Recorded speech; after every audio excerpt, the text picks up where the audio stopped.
Welcome to People Pulse, the podcast that brings the heartbeat of the workplace. I'm Nena Dimovska, your host, and each week we're bringing bite-sized episode packed with practical takeaways, interviews with industry leaders, and a dash of inspiration to fuel your people strategy and make your workplace thrive. We're here to dissect the trends, unravel challenges, and explore the triumphs that shape the modern workplace. In this episode, we're unpacking the profound impact of the AI revolution on the modern workplace.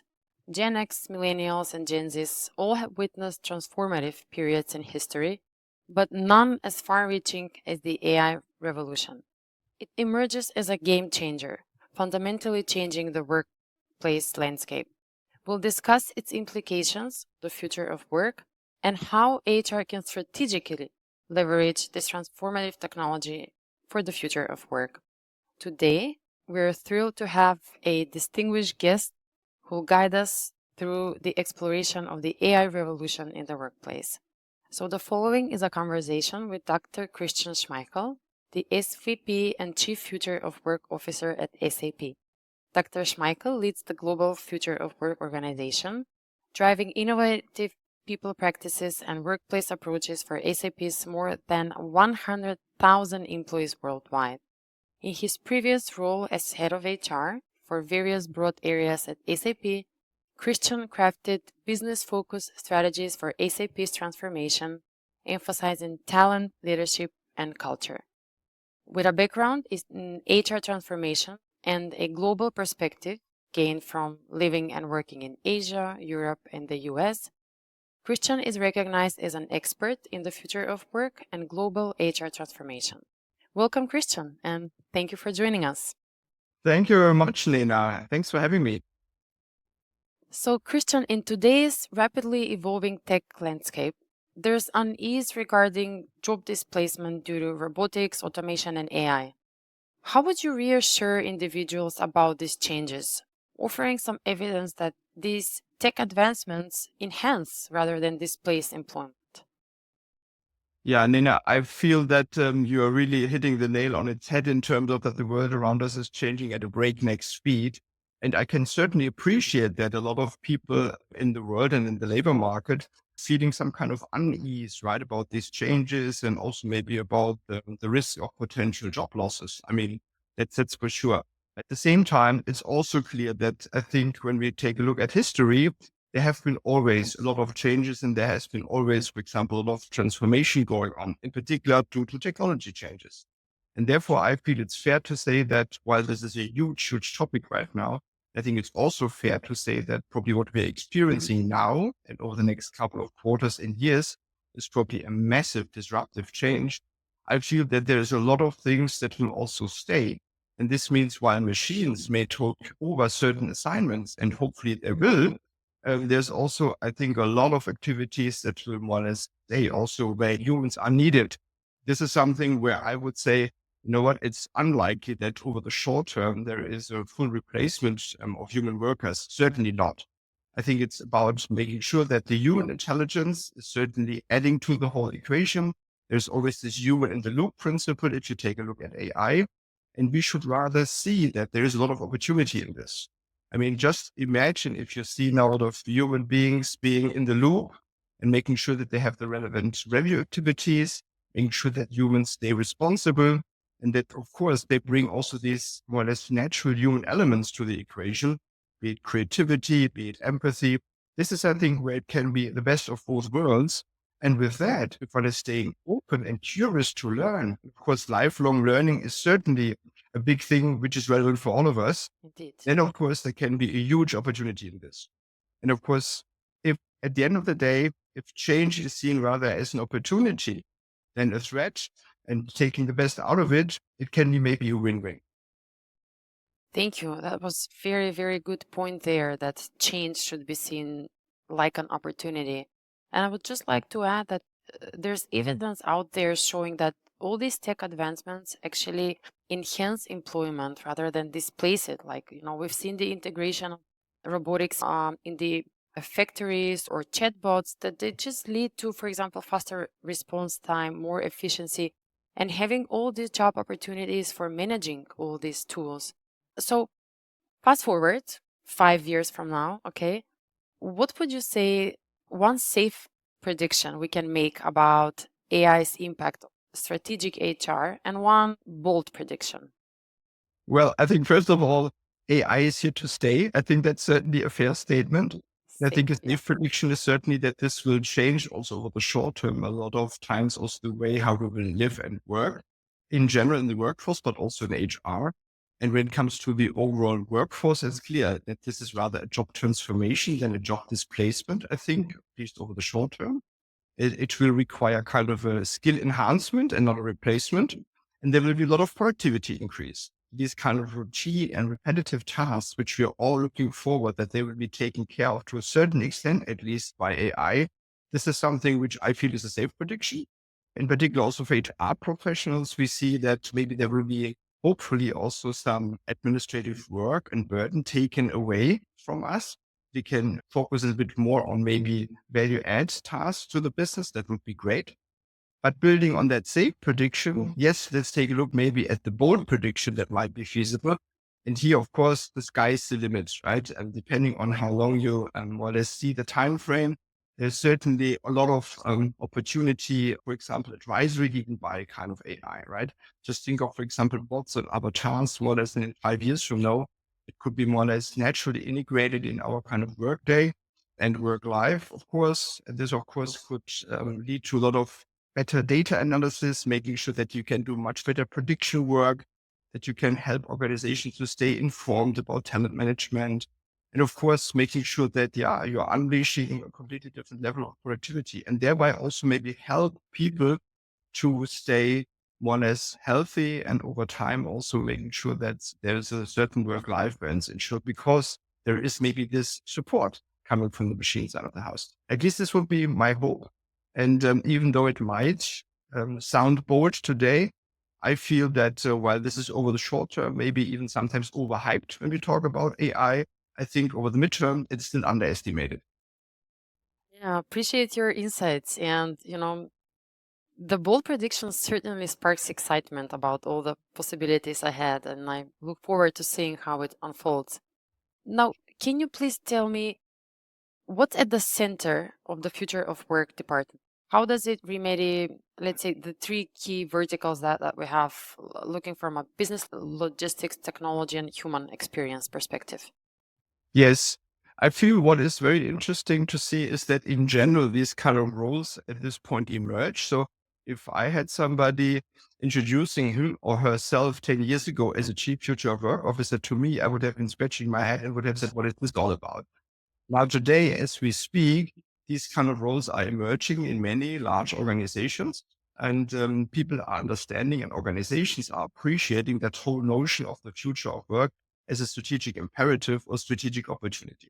So it's important to have not just a project which is taking care of, I don't know, the future of work scenario for your organization, because the project will come to an end in a couple of months. It's Exactly. rather to come up with kind of an established and institutionalized organizational setup where you have kind of a constant and regular and continuous focus on these kind of notions that will more or less shape the future of your company.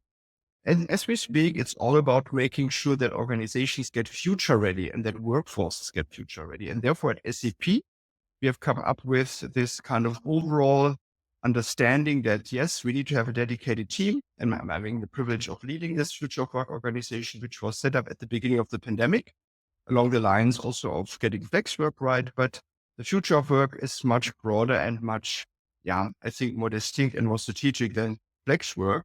And therefore, as we speak, we are more or less looking at three dimensions. The first one is when we take a look at the future of work, it's about getting the future of workforce right. So if I'm closing my eyes and I'm thinking 5 or 10 years down the road, it's all about how will the future of the workforce look for our organization, but maybe also for many other organizations. You need to have that target picture. How many permanent employees will you have? How many gig workers? How much AI will you have on the team? How many robots will be part of your organization? What kind of skills will be needed? Which kind of locations will you have? So this is kind of strategic workforce planning, but on a completely different maturity level. Now with a lot of data, with scenario planning. And that's exciting because this is probably one of the first times where I can really do this on a very professional level. And this, of course, backed up by technology and backed up by accurate data, gives you that target picture which you need to come up with the other dimensions of the future of work. And the other dimensions are number two, getting your future of people practices right. So this means your bread and butter business of HR will need to evolve. How do we recruit, reward, incentivize, and maybe also train our folks? And then, of course, at the end of the day, it's also about the future of the HR organization itself. Because if you would like to get the future of workforce right, and if you would like to get the future of people practices right, there needs to be an HR organization or people function, whatever you want to call it, that will be able to take care of all of these things. And that's exciting. And I feel this is also something where a lot of organizations these days are looking at, and exciting times to be in HR, I would say. Yeah, very, very, very good point. Thank you for that. So if we can summarize, we can say that the future of work would serve like a hub for integrating this future-proof next level business logistics, cutting edge technology and human experience, taking it on a whole new maturity level, right? And by optimizing the people functions, adopting these innovating technologies and prioritizing, right, employee well-being, it definitely plays pivotal role in shaping a thriving, productive workplace environment. Great. And I think, Nina, that's exactly spot on when you think about this, how to manage this, that you need to have kind of a holistic future of work organization, Yes. but also a future of work agenda that is then leveraging these things, right? Coming up with great employee experiences to make sure that you are staying and becoming an attractive employer. Exactly.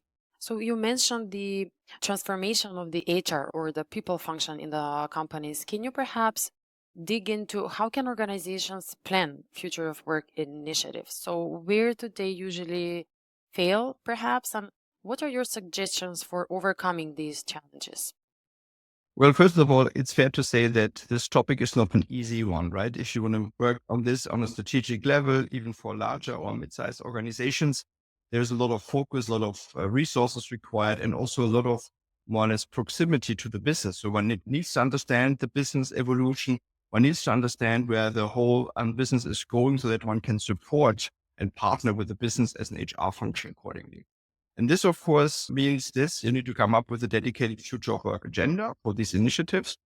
And you need to come up with also then, of course, the right set of priorities. There's so much stuff you can do, you can tackle, you need to prioritize. You can't do it all at the same time. So this prioritization for me, I feel is key. And then, of course, at the end of the day, it comes down to a future-ready workforce based on skills, based on the right culture, and making sure that also the infrastructure is there, also from a technology standpoint. So one needs to holistically plan the whole thing, come up with kind of a proper setup, not just a project that will end in 3 months. It's about having a long-term strategy for these things. And then you need to plan. And like for every other good and successful program, you probably need to make sure that you have the right top management mandate for these things. It's about coming up with a great connection to the business strategy. It's about coming up with a proper change or transformation plan, right? And these things do not happen by coincidence. And then, of course, change management in these times is different. This is about more or less, rallying everyone around the North Star in kind of a future forward-looking way, which is not just, for example, looking at the next year. This is much more midterm or long term. And then, of course, it's about embracing the whole thing as an opportunity. It's not about, creating fear, right? This is about creating, I think, excitement about the future and making sure people are jumping on that train into the future and more or less carrying then also here the torch forward, not just with one leader. This is not just the one person or I know a small organization or a team that is carrying these things. This needs to be the entire organization plus maybe even the ecosystem. And I think this is a different way of thinking, making sure one thinks much more bolder and much more holistic. At the same time, leverage what is always required to drive strategic programs, coming up with the right people, coming up with the right capabilities, and making sure that also technology is leveraged as much as possible, because this is how one can scale. True. So we can say, fostering proximity with the business, prioritizing, holistic planning, right? Adaptability, providing growth opportunities, having the right people to drive this big change, and enabling, let's say, ambassadors across the organization that can actually drive this big, significant change. Perfect. That sounds like very, very good advice. And can you say how does the future of work address the challenge of maintaining connectivity in large global workforces? How does it cater to the diverse cultural needs that large organizations have? Personally, I feel that as we speak and while the world around us is transforming at this and changing at this breakneck speed, it's so important also to stay connected as an organization. And the larger an organization is, the more challenging this can be. That's for sure. So I personally feel that it's of course important on one hand to come up with the right vision and the right culture and also drive a cultural evolution powered by AI in terms of that everyone understands this as kind of a strategic opportunity so that you can also connect the organization on a very high level, right, to this common goal and to these objectives. And of course, when we do this, there's of course also the option and the necessity to bring things together and to bring people together. We have all experienced then during the pandemic, when a lot of organizations asked the people to work from home, that this was of course helping to keep people safe. But right now, after the pandemic, we also see that the social capital that people had maybe built before the pandemic is so crucial. There's so much value in also coming together as a team on a regular basis, maybe not every day. And therefore, that's also the point why a lot of organizations are looking for the best hybrid work model setup, having the best balance. So that's important. So when one is spending time together also in the office or wherever at the customer side, there needs to be also, I think, a lot of conscious focus on what to do together as a team, right? Maybe to leverage the time that one is spending together in a much more effective and efficient way. I think you can also work in a focused fashion at home or remotely. That's not a problem. But when you're together, there are these moments together on site, which needs to be nurtured. And this can be, for example, a team gathering. This can be also kind of a face-to-face collaboration. This can be a joint problem solving. All of these things are fun and excitement. Or think of community groups like employee network groups and all of that. And I think this is something which is fun, which excites people. And this needs to be certainly nurtured. And last but by no means least, technology can help certainly. Looking at, for example, organizational boundaries, geographical distances, and all of these things where people work and live maybe in different time zones even, where technology can help big time also to even stay connected via collaboration platforms, but also maybe here now with new technology, which will certainly evolve, that you have, for example, these video elements and then also virtual collaboration elements, which will become better quarter by quarter. And I think there's huge opportunity in this as well. Great. I couldn't agree more that leveraging technology to facilitate this seamless communication, collaboration across diverse cultural backgrounds is critical.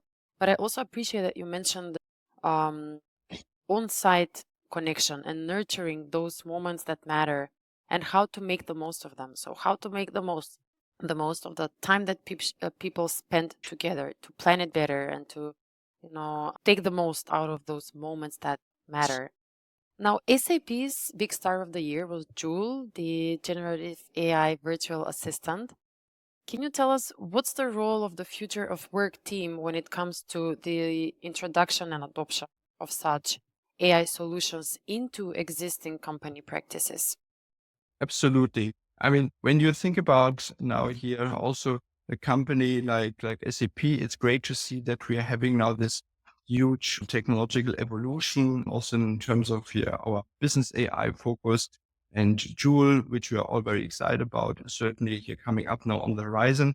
So I think for us as a future of work organization, we are quite proud to partner with our here SuccessFactors team, but also of course with our here IT team to see how we can help from an HR practitioner standpoint, also help drive these things. So acting as a showcase and certainly also acting as kind of a Formula One test driver, like we do for anything else, where we are trying to provide feedback, test this also. I think we are also a customer of our own solutions. SAP runs SAP.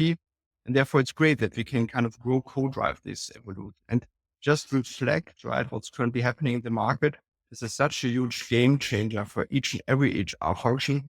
It's simply great to see. So I think identifying the opportunities that are there on a day-to-day basis and making sure that the use of AI and the products, right, I think is relevant and reliable and responsible this is something where I think we're quite proud to see what's happening here on the product side, and we're very happy to support and co-drive there as needed. And of course, when you are running these things yourself, right, as kind of a customer, if you will, of your own software, of course, it's about the smooth integration. It's about ensuring the readiness. It's about upskilling also internally. And it's about helping co-drive this. So therefore, very excited about this. Great, great. I look forward to see what it brings to the daily flow of work of people and learning more. Thank you, Christian, for sharing your insights on the future of work. We have just unlocked another workplace heartbeat together. Remember to use these practical takeaways, stay inspired, and keep your workplace heartbeat strong. Don't miss out on future insights. Subscribe and get ready to power up your HR strategy. Thank you.